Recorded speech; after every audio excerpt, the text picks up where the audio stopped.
Ce qui est génial avec le théâtre, c'est que contrairement au cinéma, le théâtre, il y a ce qu'on appelle l'art de la convention.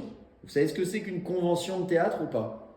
Alors une convention de théâtre, c'est quand on sait que c'est faux, mais le public accepte. Par exemple, si jamais je suis sur une scène de théâtre et que je vais jouer, je sais pas, une petite fille de 12 ans, hein, et que je vais mettre une perruque et dire, bah voilà, je suis une petite fille de 12 ans, le public, il sait très bien que je ne suis pas une petite fille de 12 ans, mais il va se dire, ok, ça va, s'il me dit que c'est une fille de 12 ans, je le crois. Et inversement, si je veux jouer le père de quelqu'un qui en vrai est plus âgé que moi, c'est possible.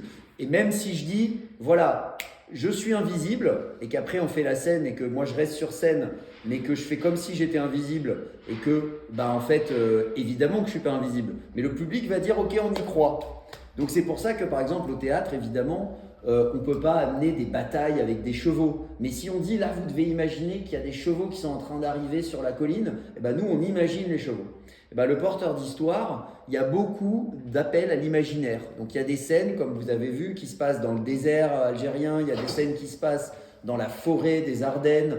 Et en fait, on passe d'une scène à l'autre. Il y a même une scène qui se passe dans un avion. Donc on demande au public, ok, on va vous demander d'imaginer ce qui se passe. D'accord? Et ça, c'est le talent des acteurs, donc vous, d'arriver à leur faire croire que c'est vrai.